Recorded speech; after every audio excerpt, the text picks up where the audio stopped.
Now for my sins, I've been roped into facilitating the next session since Dave Carver is participating in the panel discussion in his capacity as Mayor of Dunedin City Council. He's joined by Maria, who is the Corporate Policy Manager for Dunedin City Council, and Mayor of Whakatane District Council, Tony Bond.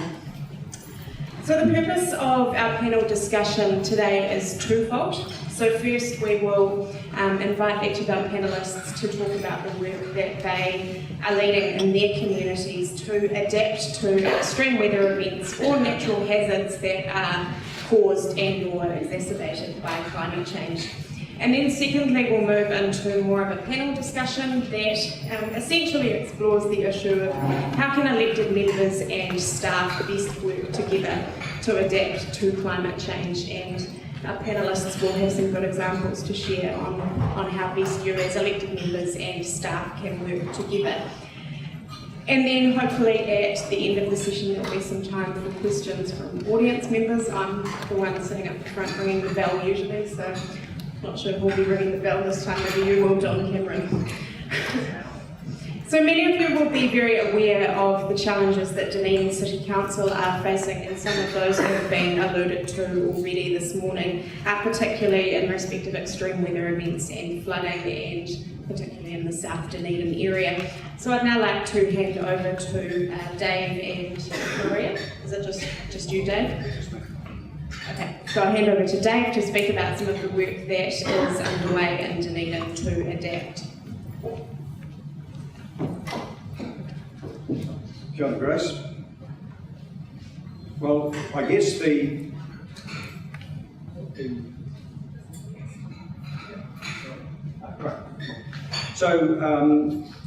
I think the context here is we're going to be aware that local government are currently the leaders in responding to climate change, particularly in respect to adaptation. And this is a very challenging and even daunting task, as some of us have found. We certainly found that in Dunedin. And Janet outlined some of the difficulties we'd encountered coming from 2015. The more intense and regular storms coinciding with rising sea levels, coastal erosion, and the interesting thing to be aware of here is that it's normally not one thing at a time. It's one effect exacerbating other effects, and that's certainly what we found in South Dunedin. Up until 3 years ago, the last time we declared a state of emergency in Dunedin was June 1980, when heavy flooding occurred inland of the city centre, and that resulted in the evacuation of 1,400 people. In the last 3 years, we have had 3 declarations and several other large-scale activations of our emergency operations centre, mostly as a result of the effects of climate change. A higher frequency and intensity of rain events, producing more water than current stormwater systems are designed to cope with, poses the most immediate and potential impact. But I can't stress enough, it's always linked with exacerbation of other underlying effects. In the medium to long term, rising mean sea level, and this means in South Dunedin's case, rising groundwater, because the sea, just by dint of hydrostatic pressure, the sea level coming up, it's pushing the groundwater up to a kilometre inland, and it's coming up whether or not there's a storm or not. And we're not the only part of the country that's experiencing that. So this poses obviously a significant impact on low-lying areas like South Dunedin. The fact that the challenges have come into full view means that for most part, the debate has moved on from whether climate change actually exists. I'm always a little amused to find that the people were telling us 4 years ago there's no such thing as climate change, it's probably just an undersea volcano or some damn thing that they couldn't even point to evidence of. We're not getting any of that stuff now. We're getting not even a grudging acceptance. It's an acceptance that we've got an issue and we've got to deal with it. And again, while confronting that challenge, it's obviously an enormous challenge, responding and adapting to climate change also brings opportunities, which I'd like to focus on. So at the time of European settlement in Dunedin in the mid-1800s, the low-lying area known as the Flat, which is there, was generally a marshy environment covered with silver tussock rushes and flax, and along the harbour margin was a wide tidal mud flat. Lots of lagoons, wide, low sand dunes are much flatter than those along the coast today. Well, there was strong demand for building sites in Dunedin in the mid to late 1800s, and it drove the Europeans to embark on reclamation. Those of you who have been to Dunedin know that there's not a tremendous amount of flat land, and much of what's there looked like that when the Europeans arrived. So they set about filling it in, and they didn't fill it in with anything particularly substantial either, so it was filled up with all kind of muck and sand, and compounded the issue by mining the sand hills which protected the area to tip the sand into the marsh to lift the ground level. Suffice to say that we're paying the price to this day. That reclamation transformed the area and hugely increased the amount of available building land. Historically, South Dunedin was an important manufacturing and service area for Dunedin, and it now evolved into a destination retail area. It's now home to 10,000 people, many schools and critical infrastructure that the wider city relies on, like our wastewater plant. Looking at the area now, it's easy to think the lagoon is long dried up, but actually it's underneath the surface. It's still there. And very marshy conditions exist just below the surface. That mixture of sand and silt that underlies South Dunedin absorbs water from rainfall and from, as I say, hydrostatic pressure and from drainage, and it usually sits about half a metre beneath the ground surface. It's not an apocryphal tale that drain layers will tell you in South Dunedin that you have to pick your time to dig a trench. You usually wait about 3 or 4 hours after high tide and then go for it. Because if you pick the wrong time, it just fills up with water. And it soaks up, the air soaks up the rainfall and surface runoff like a sponge. Now, although we've been aware of how climate change and sea level rise could worsen the effects of groundwater for some time, it was the June 2015 floods that really brought the issue to the fore, and those were particularly damaging. So since then, we've had to improve our resilience considerably. So City Council has made a significant effort to understand the causes of flooding and improve our resilience. This is the big pumps we have to pump. It's so flat we have to pump the stormwater out into the harbour, and they're massive pumps. And this is the pumps are under there, and that thing that's sticking up on a bit of an angle is the new screen that we put in. After the 2015 floods, we found that the design of the screen was such that when it blocked, it sent the wrong messages to the pumps and they switched off rather than increased, and that exacerbated the flooding. So we spent about $600,000 improving our ability to get the water out of the area. So our current adaptation strategy is focused on immediate interventions which will help mitigate but not eliminate the flooding issues. So we've made improvements to infrastructure. Then there's maintenance. Now, maintenance issues didn't cause the flood, but along with that stormwater pump malfunction, they made it quite a lot worse than it should have been. So that was in terms of cleaning up mud tanks and that kind of thing. So we wanted to ensure that systems in the future worked as well as they possibly could. We're well aware that they will never cope with those really extreme events, but we want to bring them up to optimum operating standards. And we're also looking, of course, to see how we can further enhance the stormwater system.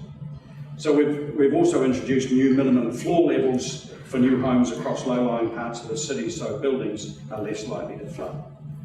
On the people front, while previously our civil defence response was binary.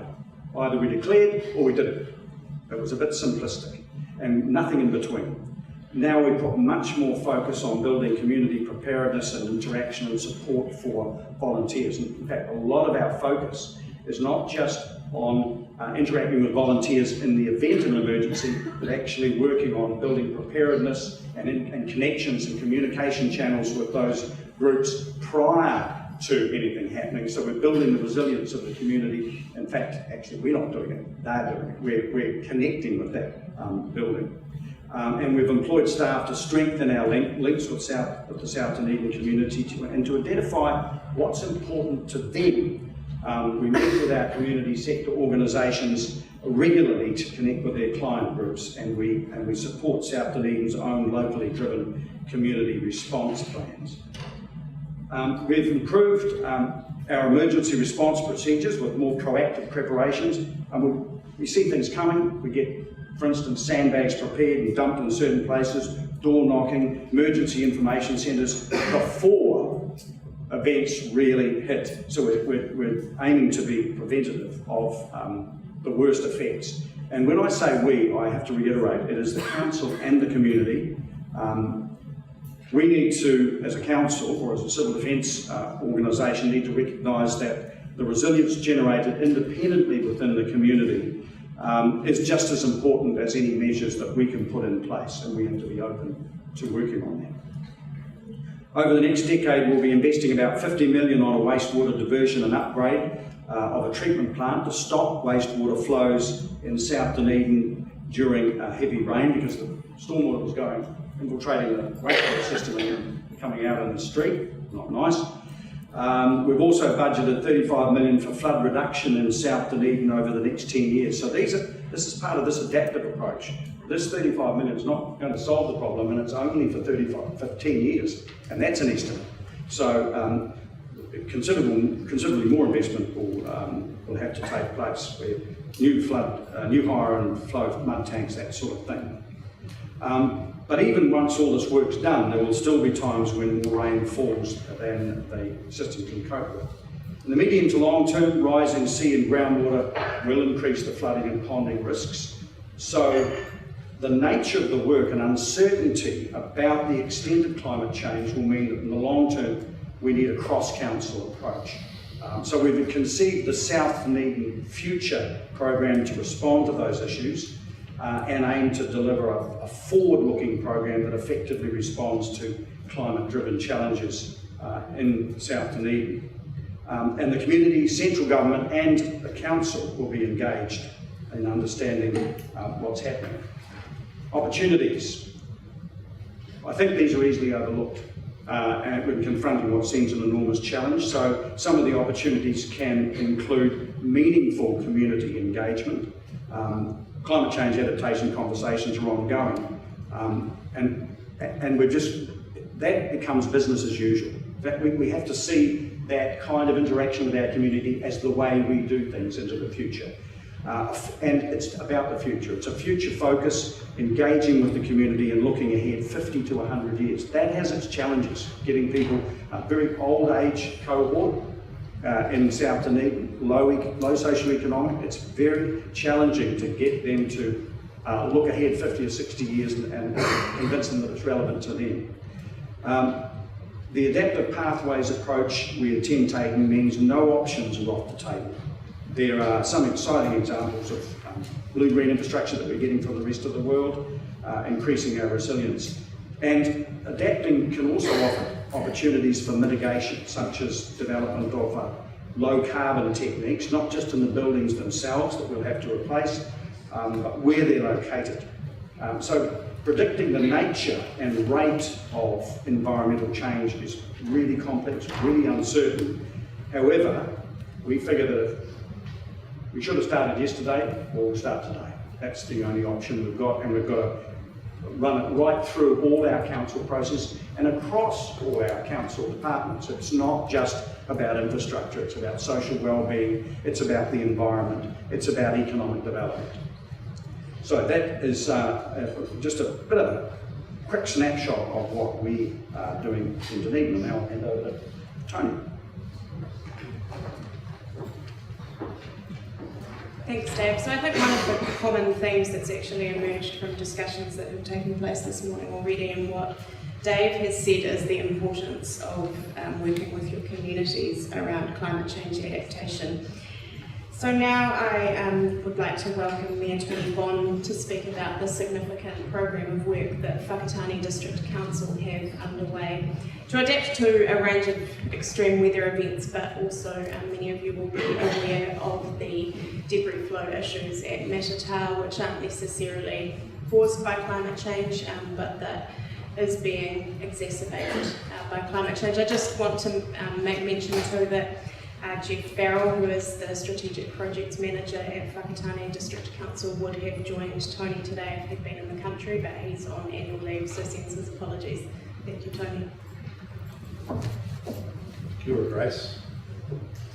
Thank you for that, and my expert is on holiday, so I'm hoping there's not too many awkward questions for me because I haven't got an expert beside me. But I'm talking to a room full of people that know climate change is here, and Mayor Dave said that the majority of the community is accepting that now, and I agree with that. But I spoke to a group of Legion of Frontiersmen, not Legion, the Freemasons the other night as a guest speaker, and the average age was 80 plus. And I can tell you in that room when I mentioned climate change, I was challenged because there were quite a few in that room that said, no, it's not happening. So maybe they should be down here. So I'm going to just cover a snapshot of our challenges. And of course the flooding and debris flow that Grace has mentioned. Oh, I must have pushed that too much. Coastal hazard, inundation and erosion and landslides. Whakatane's got it all. And if we could go even a bit further, we've got a major earthquake fault. So, oops, it's going. How we can get it back on track? Well, I'm going through really fast.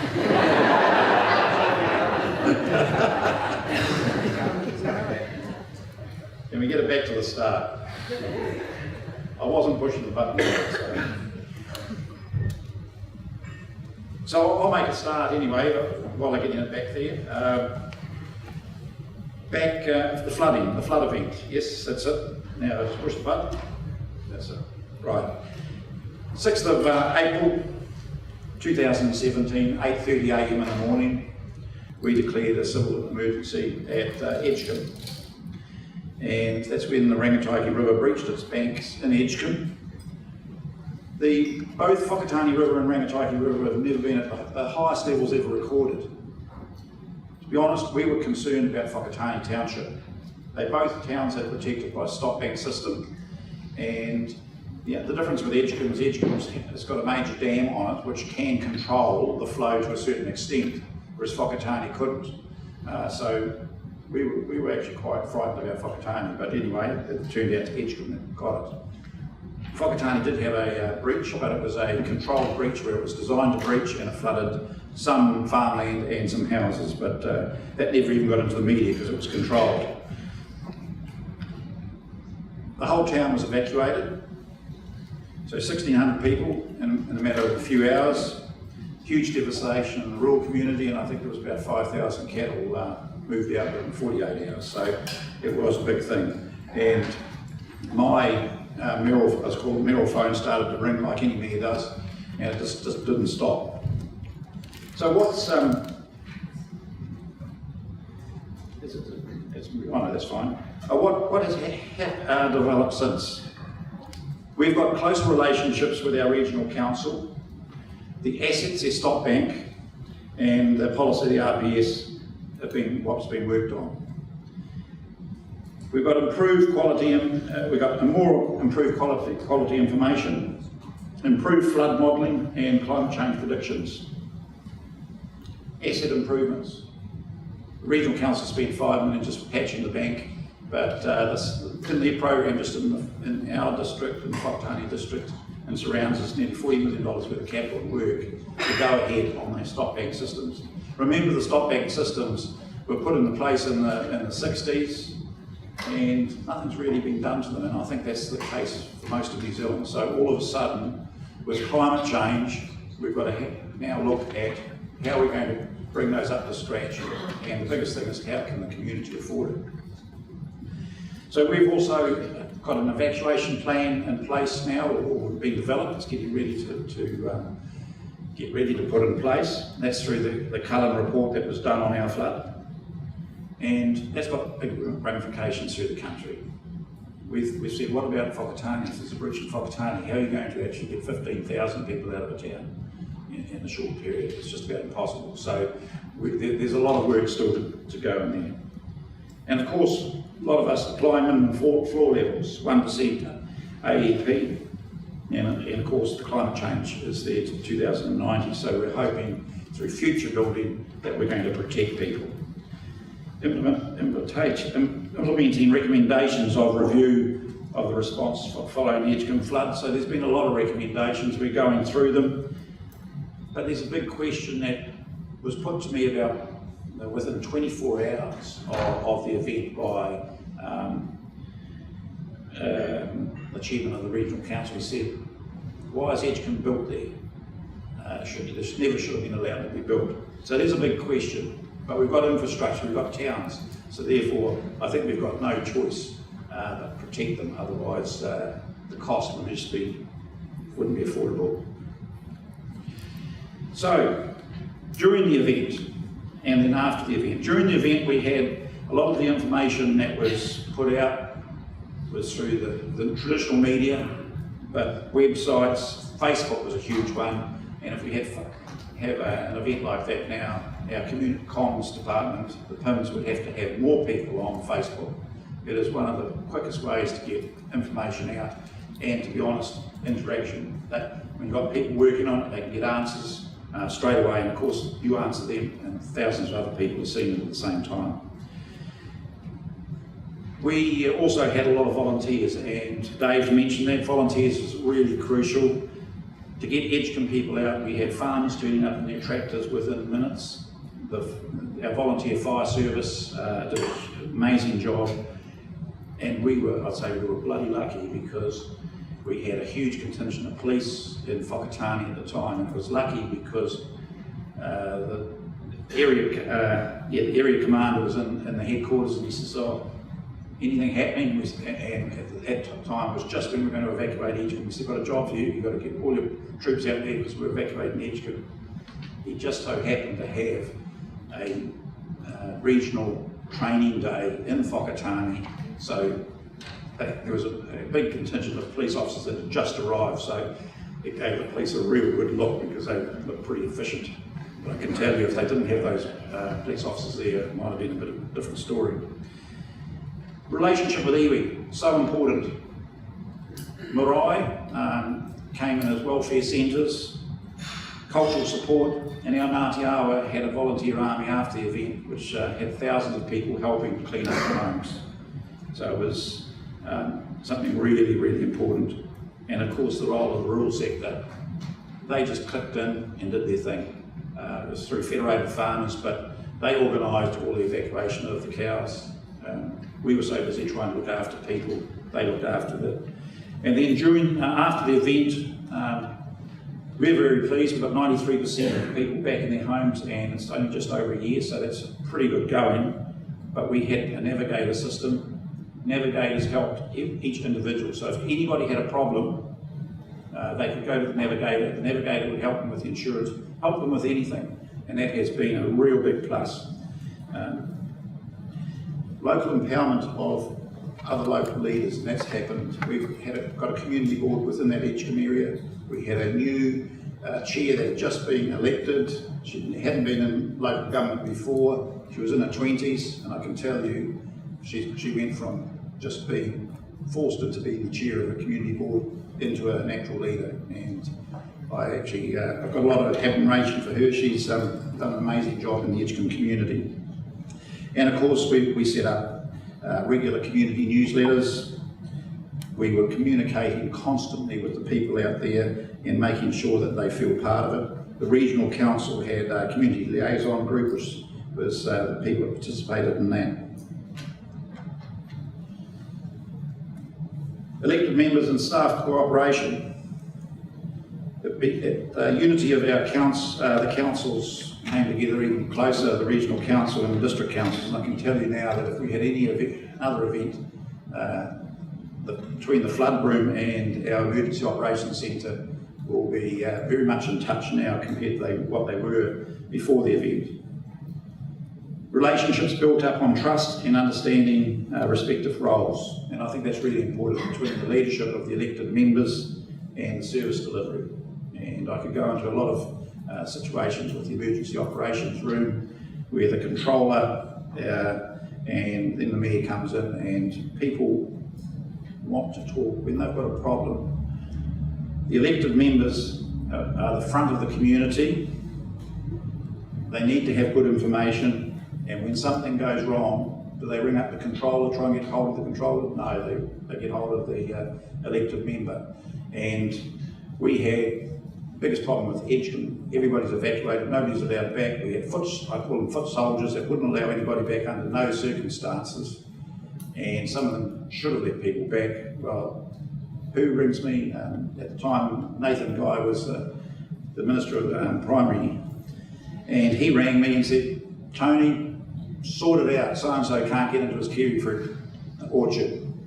You know, so even the ministers contact the mayor, not the controller, so it's really important to have that relationship. The next one I want to talk about is going on to the debris flow. This has we've been living and breathing this for a number of years now. In 2005, that's when it started, we had an intense rainfall, and it mean intense, where the catchments behind the coastal settlement of the Matata, not just landslides, we get landslides along the Matata Straits regularly, but this was a debris avalanche. What is a debris flow? It is not just rain. It's created by rain, but it becomes slurry. It's like wet concrete, to be honest. It has got boulders, it's got logs, it's got everything in it, and it moves down at a great rate of knots. A lot of debris flows, you wouldn't be able to run faster than it. You wouldn't be able to get away from it. So that's how dangerous they are. And that came down, and this was basically they said 500-year event. And it just annihilated that community in minutes. That house that's on the screen now, that moved 170 metres. There was a disabled child and a caregiver inside it, and they survived. Not one person in that disaster actually died, but it's amazing, and that's where we've come to the party now. We will get into it shortly about moving them on. So council looked at engineering solutions. At the time, the Prime Minister of the day was Helen Clark. She flew in by helicopter. She promised residents, we're going to get you back, we'll sort it out. She gave us $2 million. We've spent, I think, 3 or 4 million so far. We've got nowhere. Well, we are getting somewhere now, but there was 12 engineering solutions we looked at. One on there was a debris structure to actually stop the debris flow. They are around the world.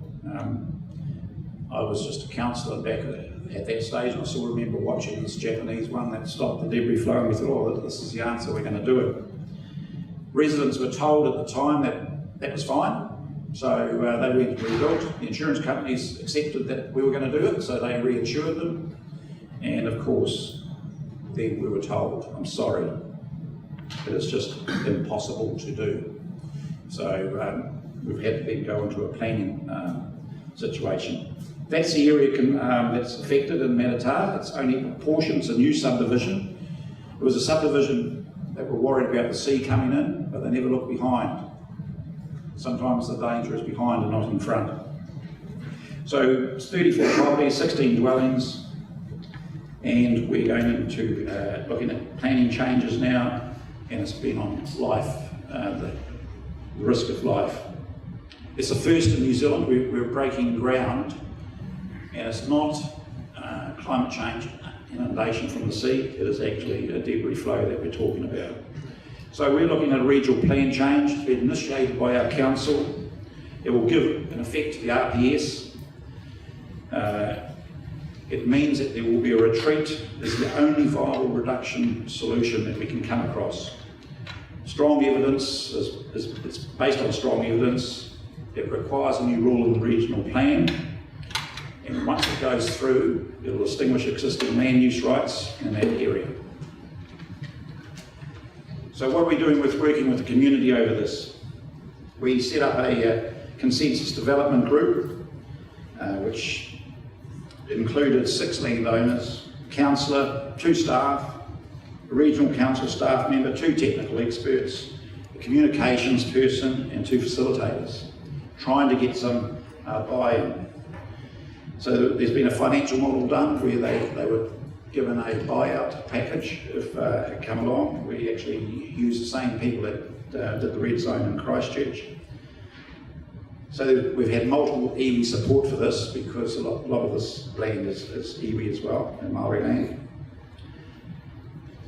The community's torn, so we've got residents that are passionate about staying, but they can't. And there are people that want to move on, they want their life back, because remember, this has gone on for 13 years.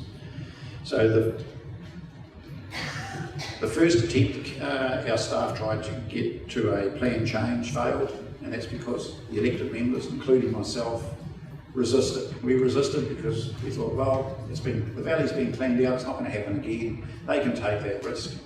But it's the old story, once you realise you have to take responsibility, and if we don't, and it took us a number of years to come to grips that life was at risk. So we have bought into that now and communicated that very well to the community. So you can see that there's an inconsistency between the RMA and the Building Act, extensive options.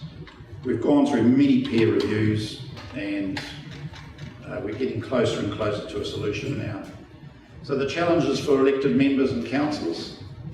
In the beginning of this, the preference of residents was for the council to mitigate the risk, to enable them to return to the area. Presentations by residents along these lines was one of the influencing factors, which meant we went for engineering solutions. When we revised it, there was no viable engineering solutions existed. 8 years had lapsed. 6 houses had been rebuilt. Another 5 years have lapsed since then. And in identifying and validating that level of risk is unacceptably high. During those 13 years, since the event, some of the residents have died, marriages have broken up, and families have fallen apart. There's been adverse social consequences to this, and I've been stopped in the street by one lady that actually just about came to tears, and she said, "You've got to make a decision because I want to move on. I love Matatā, I love that place, but I need to know where I'm going." So we are under a lot of pressure there. So we've actually come to a conclusion it's going to cost, we've got to find about 15 million to fund the managed retreat. We're working very closely with government, central government, and regional council. And we're getting closer and closer to a solution, just so that we can maybe get to a solution without going through the very costly court system, because we know it's going to go on for a number of years yet, and it could cost us an absolute mint. Right, next thing, I just want to go over coastal hazards, because I know we've talked about inundation from the sea. We've got a Hopi beach. And Whakatane, there's about a third of Whakatane that's below sea level, protected by stop banks. In 2006, I think we were quite a leader in the country then. We introduced current erosion lines that has given lines up to the year 2060 and the year 2100. Climate change protection needs to be updated now because it was done back in 2006. So there's the lines that we've got. You can see by the last one in 2100 that the houses that are there will be gone. So what we've done is we've incorporated new building regulations there. So people have to build so that they can move their house. We've got one brand new one that's been built right on the seafront now, and you look at it, it's on stilts. He's a local engineer, he knows that he wanted to build right on the seafront. And I can tell you, I know Capital had a lot of issues with when they tried to put these lines in. We got them in, they've been accepted, people will mitigate around them now, and it hasn't affected values whatsoever. The house that I thought I just lost a bottle of wine on the other day, because we had that second storm that came through in April, we evacuated the whole beachfront successfully. And the house that I thought that was going to go under, because I've got a bit of history there, being brought up at Hopi, the storm wasn't as bad, but that house recently was sold. It was only a unit, it's not actually a big home on a full section. And I thought it wouldn't go for about, I'd go for about 600,000-700,000 max. And the owner, which is, he said, no, I'm not letting it go unless I get 1.3 million for it. And it went at auction for 1.38. So values haven't been affected. So again, working with the community, extensive consultation. We had plenty of public meetings over those lines. The biggest challenge we had is we had a retired GNS scientist. Bless him, he's still living in West End. He's now well in his 90s, but he campaigned that climate change was just a joke, and of course got a lot of people to support it. So I think I'll move very quickly because I'm running out of time. I'll just go to the last one, landslide escarpment. Again, Hopi Beach has got a big escarpment, Whakatane has got an escarpment. We've had steps to adapt for this, and again, all connected to extreme weather events. We have got high risk, low risk areas. People will self-evacuate themselves when there's heavy rain, because some of them feel nervous. Any new building has to be mitigated before they cannot put up. They put up nets at the back of their property, walls to mitigate before they can build. It's on their LIM report. So basically, if you're buying property, you know that it's the escarpment that you're at risk. And unfortunately, we've had 3 people die on a Hopi Beach over the last 50 years through landslides. So it is reality, but it is actually quite good to see that properties do have these mitigation now. And we also look at the vegetation. So that's what we're doing in our climate change. I think local authorities need to lead. We are leading, and we're taking our people with us. It's not as fast. I think it's most probably faster than what we think, but I'd say in our community, most people think climate change is real, and that's because we've had a number of disasters. Thank you.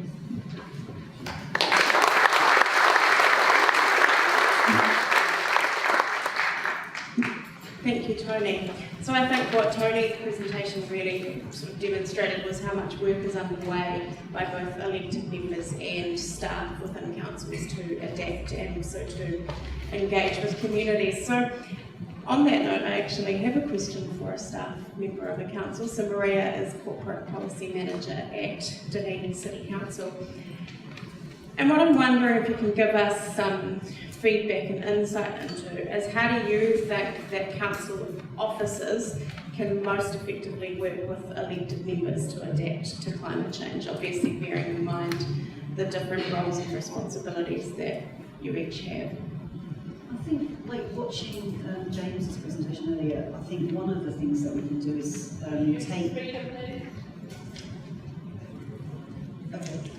think one of the things that we can do is to take information, because there is so much information and there are so many new approaches, and filter that for our elected members to make it useful in the context that we're working within. So I think, in a way, that's what's causing us, I think, the most tensions in terms of moving things on. It's just the constant stream of change. about how we should be doing this. So I sort of feel like that's quite a critical role, and I think also just making sure that our elected members have all the information we can give them at any point in time, not just about adapting to the risks that we already have, but about looking ahead and not creating new risks. So one of the things that we did in Dunedin last year for our 10-year plan was to do a carbon assessment for our draft 10-year plan. And I think it was hard to do it, and we've got Maurice here today from April who did that for us. And it was very crude, I would say, but I think we need to get better at that because we do things every day, decisions are made every day that give us risks in the future. And somehow we've got to have some frameworks for how we're going to deal with that and not add to our problems. And Dave and Tony, as elected members, you're obviously provided with lots of information that you make decisions based upon. What information do you need? How do you need that information presented? What's helpful for you as elected members, and how can staff help you in that regard? Well, I'm just thinking about Aotearoa and the problems that we had there when staff first came along a number of years ago to say that this is high risk. We actually, I think maybe the information was too technical at the time, but we did challenge it, and that's why our council took so many years to accept that there was a long-term problem and a high risk of loss of life. So I think at times staff got to sit back and make sure that they put in a report forward that not only has the technical information, but also what the community is thinking, because they have to think that the elected members are thinking for the community.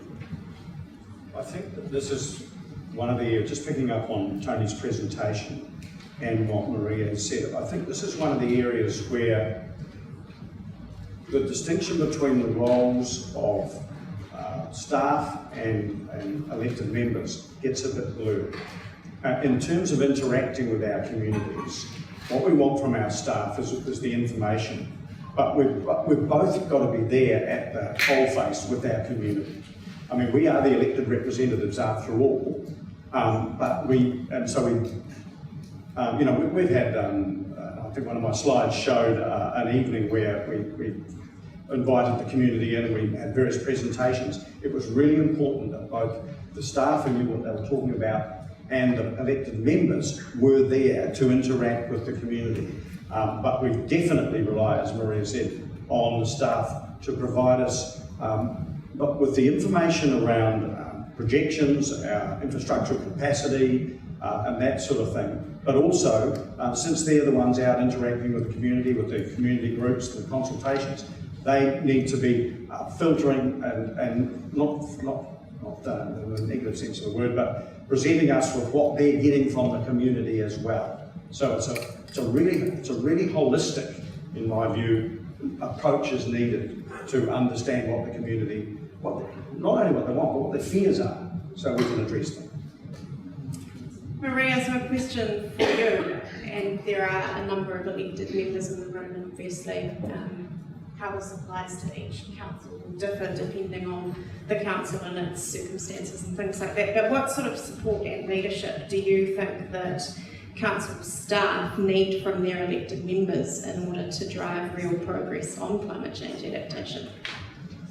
I mean, I sort of thought about this, and I guess really the word that is in my head is allowing there to be a sort of environment for bravery, because sometimes staff are going to see and say things that are almost unsayable, and they might temper the headiest of ambitions that a council might have. So I think sort of for elected members to almost give some protection to staff to have these conversations and to flag these issues is really important to us, and also to give us time, because I think we've kind of gone in the climate change space from no one wanting to talk about it and it's so far in the future to a real sense of urgency to come up with solutions tomorrow. And I think that is just not possible, especially if we actually want to do it bringing the community with us. So I've been looking at a lovely example that took place in Stirling in Scotland, where the council there, they wanted to move towards low carbon sort of world. And they engaged with 59,000 people over a 4-year period, and that was about half of their population. And I think to be able to do those kind of programs and to have those kinds of things happen and for them to be meaningful, sometimes your elected members need to protect your staff to give them the time to do that. And I think the point you make around bravery emphasises some of the political challenges that are associated with making these sorts of decisions. I suppose a question for all of you, how do councils deal with that political pressure? Well, I think one of the biggest advantages councils have is having a good communications department. Communications is everything, and to be honest, that's one of the reasons why I think we're taking our community along quicker, because communications in council, even 7 or 8 years ago, was non-existent to a lot of councils. They may have had one person.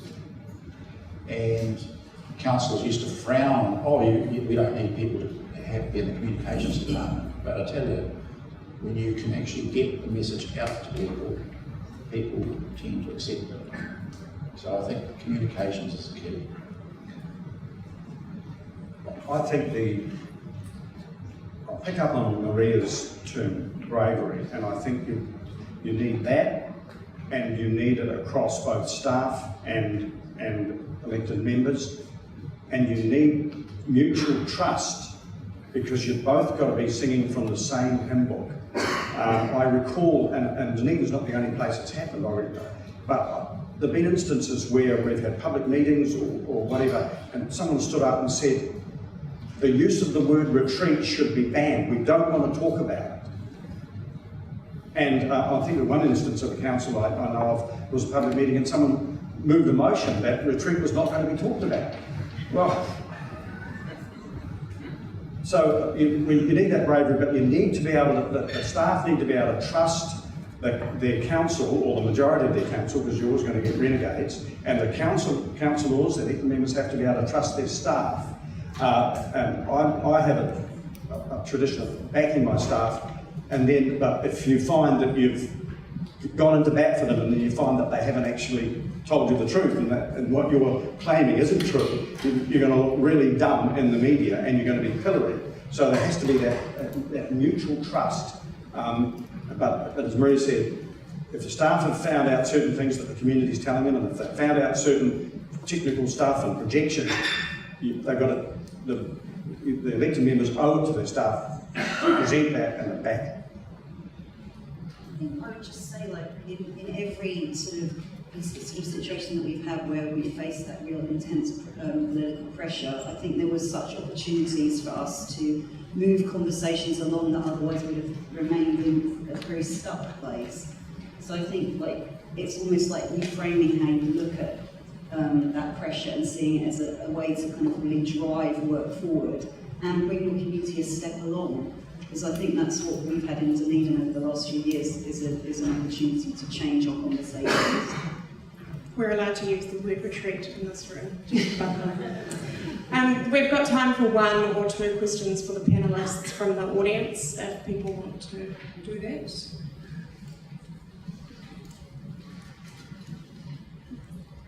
I know it's me again. When you're faced with retreat or destruction, retreat's the only real option. So whether people understand it or not, that's the reality of the thing. From what I've heard so far, these events are going to be more and more dramatic as the years roll on. They're going to be more and more expensive on some communities, but not all. So an unfair burden, an economic burden, is going to be landed on a few selected groups of people in those close communities. Is there a place here for a national organisation, government funded, similar to EQC, to pick up the cost nationally of climate change-based disasters? Because I don't think we can reasonably expect our coastal councils to deal with that on their own. So one of the remits passed at the LGNZ AGM was a call on, I think I might have mentioned it when I spoke, to set up an adaptation fund at a national level to assist. And I think that addresses the point of the burden being spread nationally. But I think we've got to be aware that the burden, or the proportion of burden carried by local communities has to be spread across that whole community too. For instance, in South Dunedin, it's a low socioeconomic cohort in the main, And so we can't afford to say this is just a South Dunedin issue. This is a Dunedin issue. Everyone in the community has to be aware that it's affecting the whole community, and everyone's got to be contributing to the amelioration of it. Should we take it to the next step according to New Zealand? Yeah, no, that's what I'm saying about the adaptation. And we've got a session this afternoon that looks at adaptation funding in a bit more detail. Last question. I have completely opposite view to that, and I take your Andy Foster, City Council. I take your example. So somebody goes and buys a house and pays $1.3 million in the situation that they're doing it. Why are they going to do that? They're being rational. And there's two reasons they would do that. One is because they expect either an insurer or the state or local government to pick up the tab. So there is an issue there, but it's not the state just bailing and coming and bailing us all out. There's got to be a balance in there. And I guess my question to you is, what is that balance? And the answer probably is you don't know yet, but it's one we've got to move through. I think some of the answer to that is time. If someone comes in and it's clear there's coastal erosion in the area and they pay $1 million for a property that mightn't be here in 2 years' time, well, that's their problem. But if someone has been there 50 years and it's an older community, then it's a totally different situation. And it's exacerbated by the fact that in some of those communities, the value of the property will be quite low. And so it's not even going to be enough to say, well, we'll give you the value of the property, because if you could pick up a cheap one and there's some parts of South Dunedin, for instance, a house might go for $220,000. Well, if they're going to move somewhere else and it's going to cost them $400,000 or $500,000, it's not much point in just giving them that. So there's a lot of risk of moral hazard in here, and that's what you're identifying. But there's also a challenge of equity in terms of dealing with different socioeconomic groups and different circumstances. It's not easy. That's not a straightforward answer, by the way. No, and what Andrew was saying is, I actually believe that people that are buying those houses, particularly in where we are, there's hazard lines. It's quite clear that they could have a danger. It's on the LIM reports. A lot of them have Section 72s. They get insurance, everything except for inundation. They're taking the risk. A lot of those people are taking the risk. I don't believe our council will be standing and saying, oh, we're responsible. I think I still feel astonishment that people think we're going to treat climate change and in a different way to everything else. Like, it's very stark for us with the South Dunedin issue, in that people in South Dunedin have been facing poverty and deprivation for many, many decades, and we haven't taken an equitable approach to dealing with that. And I think I'm finding it quite hard to think that we're suddenly going to become equitable and not do things that reinforce privilege and reinforce inequity in our approach to climate change. I hope that we do, but I think evidence points in another direction. So I sort of think it's something that we really have to challenge and talk about with our communities, because I think this idea of who's going to pay possibly needs to be a different conversation about can we pay and how we're going to manage this, because we're talking with people who have never owned a home. So I think it's quite interesting to me that we still have this idea of full compensation and everyone's going to have a lovely life, because I don't see how that will work. Thank you. So that brings us to the end of that panel discussion. Thank you, Dave, Maria and Tony, for your insights, and certainly I hope this has just reinforced the importance of elected members and staff working together really closely on both climate change adaptation and also mitigation as well. So thank you.